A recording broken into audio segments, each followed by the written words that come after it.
Joaquín, como decía, claro, me pidió más o menos que hablara de algo. Y de hecho, un texto que ya está escrito hace ya unos años, y en fondo voy a resumirlo y darle un giro. Voy a tratar, si tenemos tiempo, darle un giro para hablar algo nuevo, ¿no? Y el texto es sobre el cagüín, el concepto de cagüín, que para los que no lo sepan, bueno, el cagüín, ustedes saben que el cagüín, esta palabra, ¿no?, del chileno, y partía con esa cita, ¿no?, revisando los diarios, los diccionarios de chilenismo. Parece una cosa curiosa, ¿no?, porque cagüín, entonces la acepción corriente, contemporánea de cagüín, como dice la Real Academia, es, bueno, eso estaba en la cita, no sé exactamente, pero es como, acá. Cagüín es como intriga, ¿no? Comentario malintencionado, creo que así le dicen, ¿no? Es un cagüín, ¿no?, según la Real Academia. Es un chisme, es un poquito más que el pelambre, bueno, es una categoría loca. Lo interesante es que si uno revisa los diccionarios de chilenismo, esa acepción, que es la acepción del cagüín como el chisme malintencionado, aparece recién como primera acepción en las definiciones después del 2000. En los diccionarios de chilenismo anteriores al año 2000 aparece esa acepción, pero siempre, cuando aparece, ¿verdad?, después de otra acepción que parece que fue la primera, que es fiesta con borrachera. Fiesta con borrachera, que también puede también significar un prostíbulo, ¿no? Y en eso, pero eso aparte, ¿no?, interesante la relación entre el cagüín y el quilombo. ¿Ah? ¿Por qué? Porque el quilombo es como una reunión social de esclavos, ¿no? Y el cagüín también remite a una tercera acepción, que es lo que los cronistas llamaban, ¿cómo se llama? Cronista del siglo XVII se llamaban el cabí, ¿no?, que sería lo mismo que el cagüín, y es una unidad social, ¿no?, básica de la sociedad mapuche de la época colonial. Entonces, el cagüín, entonces, es una palabra muy rara porque articula la intriga, el chisme, la fiesta con borrachera y una agrupación social permanente. Y interesante porque, claro, porque es luego que remita a la fiesta contingente y a la agrupación social permanente, ¿no? Entonces, estamos con la llamada. Entonces, un poco lo que me traté de hacer era explorar, haciendo como un simulacro de filología, explorar la correlación entre esas tres acepciones, ¿ah?, de cómo podría haber llegado el cagüín a significar lo que significa y haber significado lo que significó. Y para hacerlo, entonces, me aproveché de otro cagüín, que es un cagüín del río de Janeiro, ¿no?, del Atlántico, el cagüín Tupinambá. En el siglo XVI, los Tupinambá tenían su cagüín también. ¿Y qué significa cagüín? Cagüín es la chicha que tomaban estos personajes, ¿no? Entonces se da una constelación, ¿no?, entre el cagüín intriga, cagüín borrachera, cagüín unidad social, cagüín chicha. Chicha que consumían en su famosa fiesta que los cronistas no llamaban los cagüinagens, ¿no? Los cagüinagens en que se juntaban a tomar cagüín, que era la chicha. Entonces, aparece ahí una relación que la antropología la tiene bien documentada para el mundo indígena, que es la relación entre borrachera, ceremonia y la importancia social de la borrachera. Como dice Metró dice, ¿no?, bebían, también una cita que tengo, a ver, es lo que dice Metró, ¿no?, que en el Metró, que escribe este texto sobre los Tupinambá, explica que el cagüín tupí, y la borrachera, el cagüinaje, ¿no?, explica esta idea de que no hay ninguna circunstancia, ¿no es cierto?, que sea importante que no se beba. Y uno puede preguntarse si se bebe porque es importante, o las circunstancias vuelven importantes porque se bebe, ¿no? Ahí uno podría hacer una disquisición, ¿no? Ahora, ¿por qué? ¿Por qué esa importancia de la borrachera, ¿no? En que puede darnos pistas de por qué puede haber una correlación entre borrachera, fiesta y unidad social, ¿no? Y claro, los antropólogos, que son más mentirosos que los historiadores, ¿no? Pero bueno, son ficciones informativas, ¿no? Dicen que la borrachera, en el mundo andino se ha trabajado, y para el caso de los tupí también, lo ha trabajado Viveiro, ¿no? Es que la borrachera está asociada a la memoria. ¿Ah? Entonces Viveiro de Castro tiene esa frase muy buena que dice, los indios, dice, nosotros bebemos para olvidar, los indios bebían para no olvidar, ¿no? Entonces hay una relación entre alcohol, o sea, borrachera, y la producción de un tipo de memoria, y uno puede citar un tipo de historicidad, de archivación, de registro histórico, ¿no? En su formato cahuinero. ¿Y qué pasaba entonces? Pasaba que cuando se juntaban a beber, y eso es lo que decían los jesuitas, por ejemplo, ante los tupí, el verdad es que se juntaban a beber, ¿no? Se emborrachaban y empezaban a acordarse de todas las inquinas, los enconos, las rabias que se tenían, ¿no? Con los otros, con los vecinos.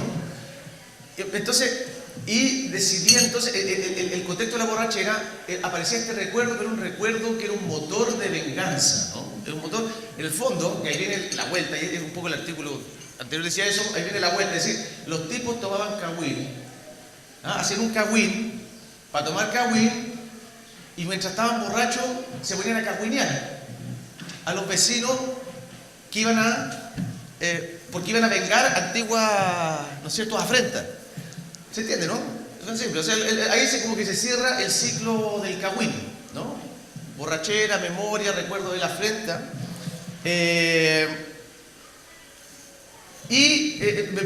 Viendo en crónicas, ¿no?, de misioneros en la Araucanía, de Salto, ¿no?, vi que habían figuras muy parecidas a las de los jesuitas en el Brasil en el siglo XVI, ¿no?, que decían, no se metan, no hay que entrar en la época de los abatí, o de los acayú, no sé qué era la fruta con que hacían el cagüín, porque es un tiempo en que los tipos están tomando y están rabiosos, no se metan, ¿no?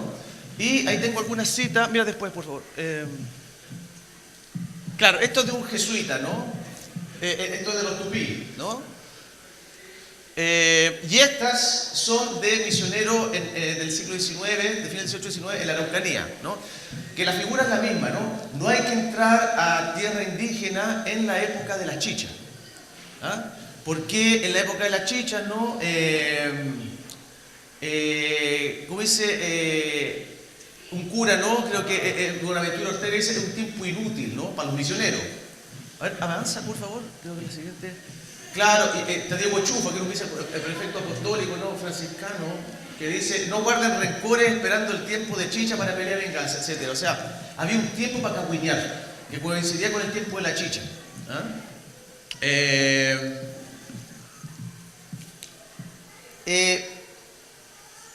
Entonces, tenemos esta correlación cagüín-chicha, borrachera, en la que la gente se pone a cagüinear, ¿no? Ahora, ¿cuál es la explicación? ¿Cómo pasamos de la borrachera a una estructura social?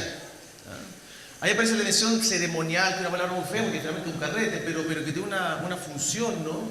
Una función más estructural a nivel social de la sociedad tupí, pero parece que también de la mapuche, del cagüín, ¿no?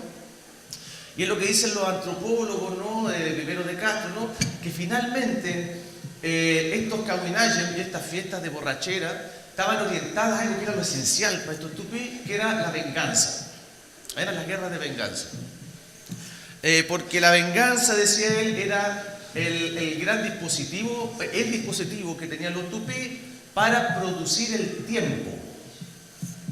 Porque en el fondo lo que está haciendo Viveiro es retomar la idea mosiana, ¿no?, de sociedades sin Estado, en que el tiempo no es algo dado, vacío y homogéneo, sino que el tiempo, porque claro, no hay un Estado que sancione un tiempo común para todos nosotros.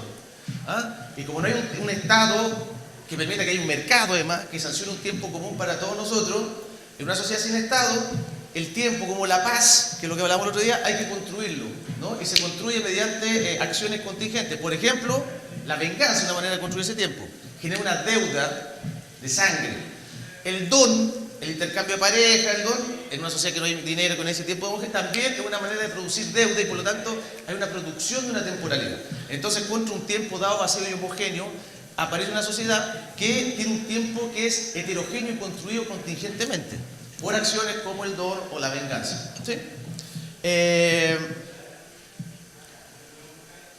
Ahora, la gracia de la venganza, de algo que lo han visto con el tema del don también, es que en la venganza siempre hay un resto. En el don también. Pues la venganza es muy claro, porque la venganza, eso no lo ve Viveiro, ¿no? Esto es lo que Viveiro nos ve. El problema de la venganza es que cuando tú, en la venganza, es lo interesante, es la idea del ojo por ojo. La venganza perfecta es imposible. Porque incluso en el ojo por ojo, tú me reventaste un ojo, pero yo te reviento tu ojo, y el ojo que yo te reviento no es el mismo que mi ojo. Por lo tanto, siempre hay un resto en ese intercambio de la venganza. Cuando alguien venga a alguien, justamente lo normal sería que el tipo, que la vida de la víctima se cobre la vida del victimario. Pero por definición la venganza siempre es otro el que venga a la víctima.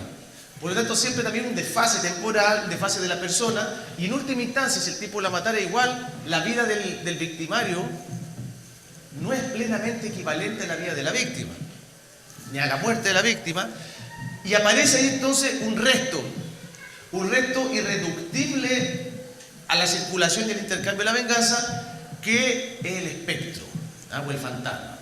El fantasma finalmente es justamente ese resto que queda, que es reductible a la circulación simbólica, como dicen los otros, de, por ejemplo, el don de la venganza.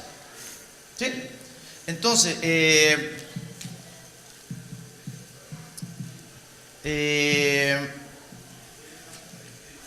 el espectro justamente el que encarna, entre comillas, esta irreductibilidad, ¿no? De la vida, la muerte, la personalidad, ¿no? De la víctima, etc.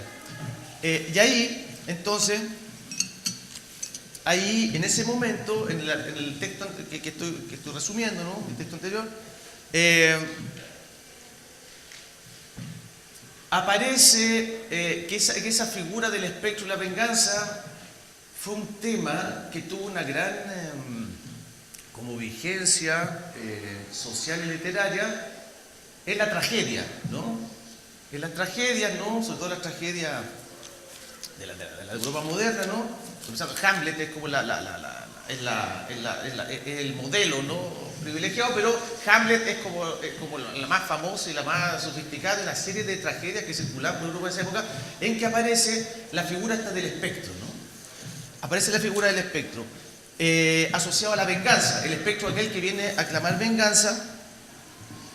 Pero interesante es la época de Shakespeare, ¿no? Porque cuando aparece Shakespeare, en la misma época en que está escribiendo gente como Hobbes, ¿no? El surgimiento de toda la filosofía moderna liberal que funda el concepto liberal de la soberanía moderna, ¿no?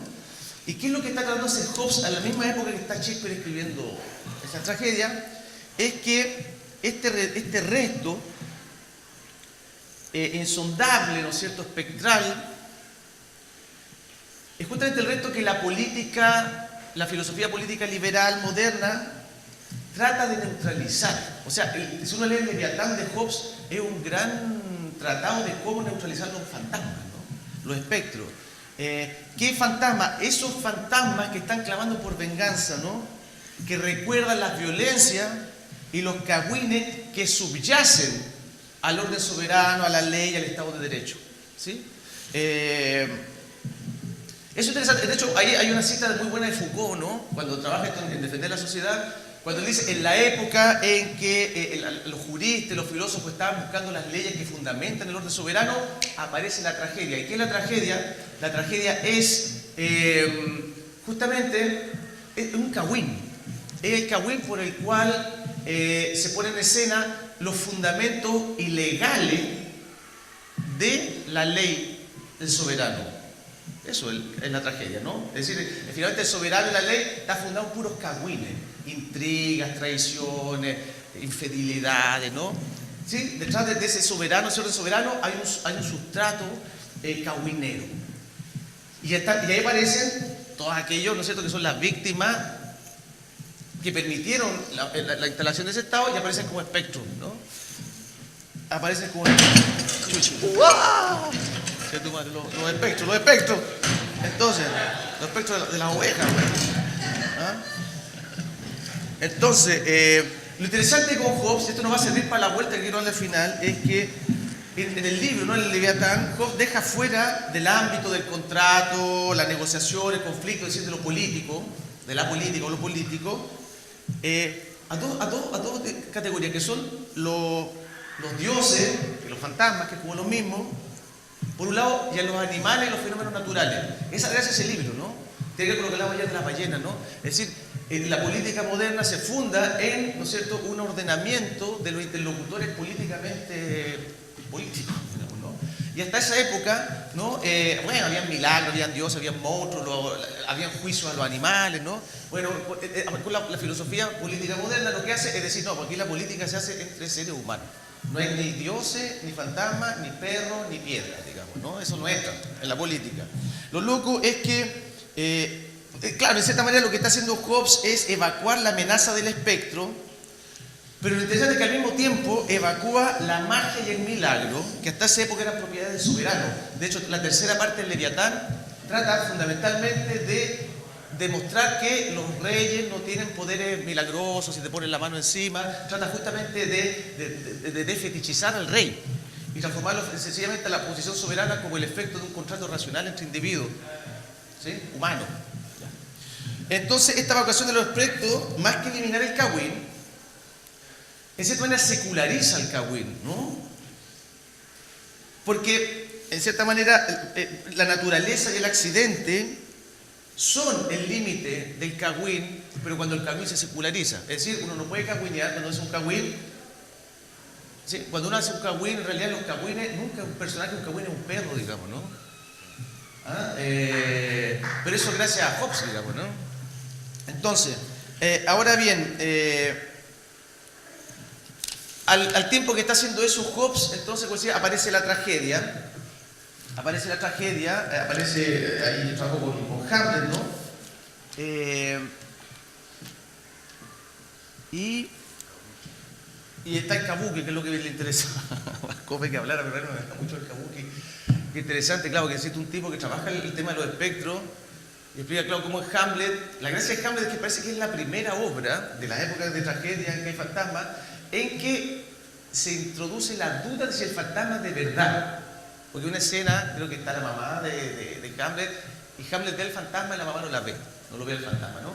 Y el fantasma en la tragedia inglesa, más dice tipo el Renacimiento, siempre un fantasma que funciona como aquel que viene a clamar venganza cuando no se sabe quién es el culpable, la víctima. En cambio, él lo compara con el kabuki, en el kabuki también aparece el fantasma, el kabuki japonés, ¿no? Pero en el kabuki lo lindo es que, claro, esos no son jovesianos. Por el kabuki, los fantasmas no son espectadores, sino que son agentes, son ellos los que se cobran venganza, ¿no? Entonces, en el Renacimiento inglés, el fantasma aparece cuando no se sabe quién es el asesino. Y dice, oye, ¿quién es el asesino? Busquen al asesino para que me venguen. En el kabuki aparece el fantasma cuando no hay nadie que lo vengue y se venga él. ¿Ah? Es una gracia del kabuki. Bueno, habría que resolver con Hobbes. Bueno, hay que ver el otro tema, a donde quiero llegar. Todo esto es la introducción, ¿no? Para lo que les quería presentar hoy día. Es que lo que explica el tipo que escribe esto, ¿no? Que Kevin Westmore Jr. Explica, ¿no? Nuestro referente, explica una cosa interesante. Dice, la gracia con estos fantasmas, claro, que uno podría pensar, hay en la tragedia, si la interpretación que hacía en ese artículo antes, ¿no? En la tragedia hay en cierta manera un dispositivo de neutralización de los espectros cahuineros que minan la legitimidad del Estado de Derecho. ¿Cómo lo neutralizan? Por un proceso de representación que en cierta manera inmuniza a la sociedad de las potencias cahuineras de los espectros, reduciéndolo al espacio del foso, de la representación, del espectáculo, ¿no? En cierta manera, toda la prensa de farándula y todo eso siguen siendo formas inmunológicas de inyección de dosis de Kawin debilitado a la sociedad, digamos, para que mantenga su estructura inmunitaria, como diría Espósito, ¿no? Esa era como la tesis, ¿no? Ahora, lo que dice Kevin Westmore Jr., es que, pese a todo eso, hay fantasmas de verdad. El fantasma ese repasa el foso del teatro, ¿no? Y da el ejemplo de Macbeth. Dice, por ejemplo, Macbeth, creo que tengo la cita. A ver, más abajo en la... sí, mira, puedes adelantarlo, creo que puse una cita ahí está, no, la anterior.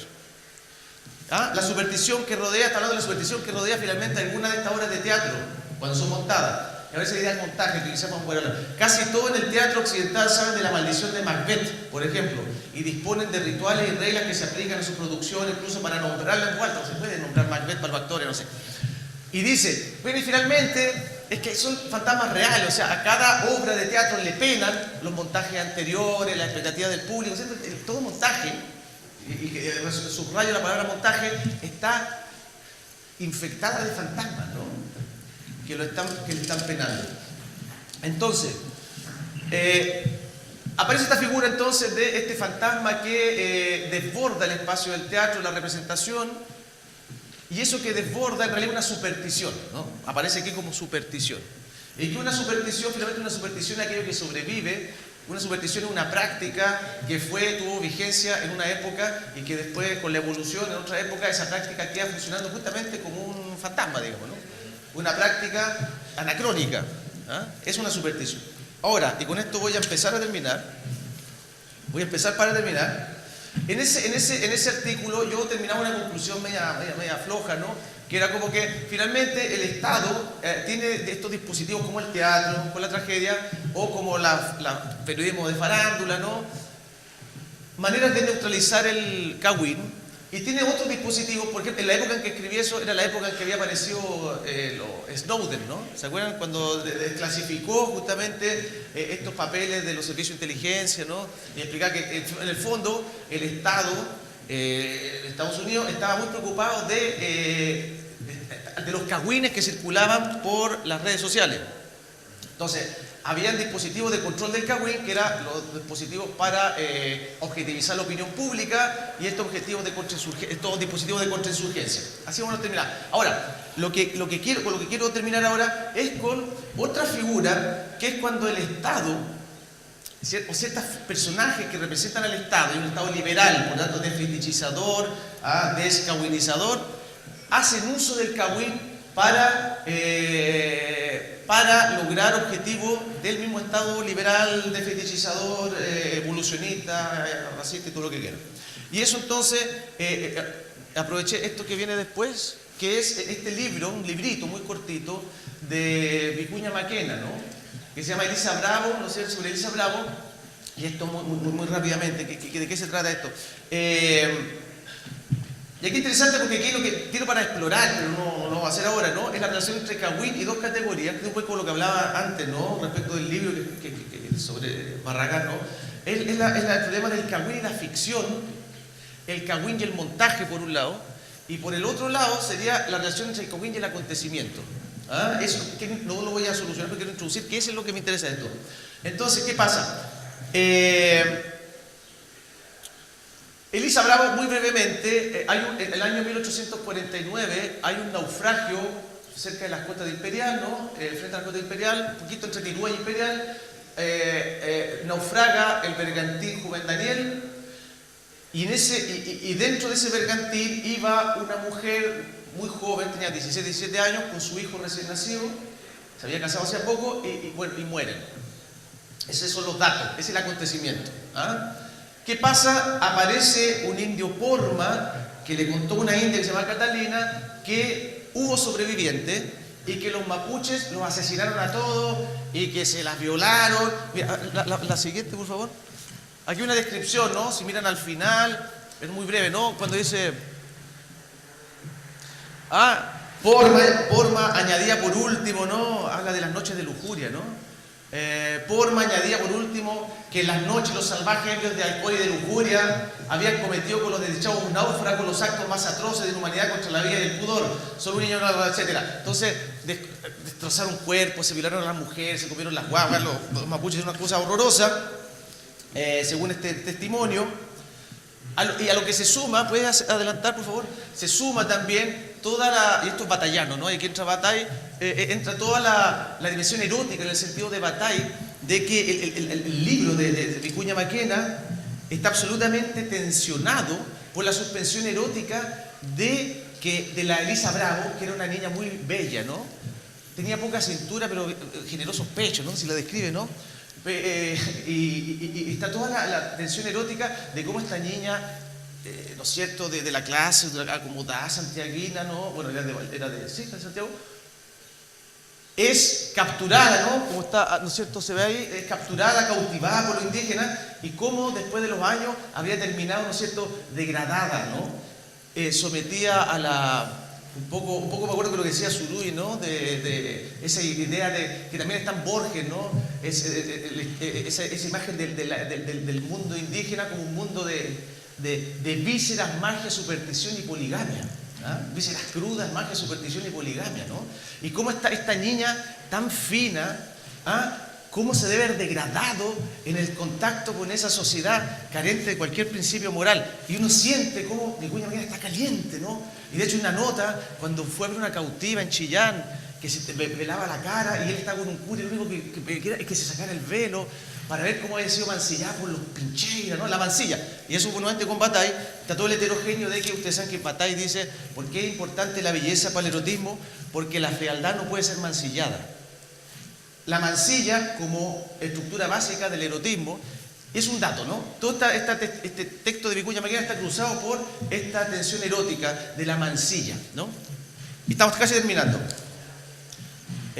Más o menos. Entonces, lo interesante, y aquí voy a ir muy rápido, es que esta historia, lo que demuestra Vicuña Maquena, cuenta todo esto, en el fondo Vicuña Maquena lo que quiere demostrar es que esta historia es un cagüín, es mentira. Eso es lo que demuestra en el libro.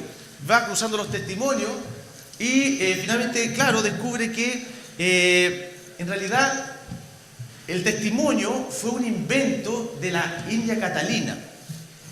La India Catalina inventó esta historia para culpar al cacique Curín. Porque el cacique Curín la había acusado de bruja. ¿Se dan cuenta? Entonces, lo lindo del cagüín es que la India Catalina monta un cagüín para vengarse del cagüín que había introducido el Curín. Pues la gracia es que el cagüín llega a movilizar las más altas esferas del Estado.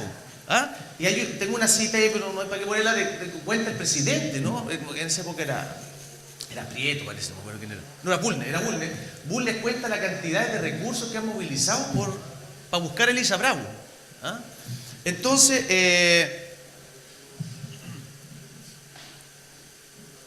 el cagüín, se dan cuenta, el Estado en un punto se transforma en un pliegue del cagüín, ¿no? Hay una resonancia de cagüines que pueden llegar hasta el Estado, ¿no?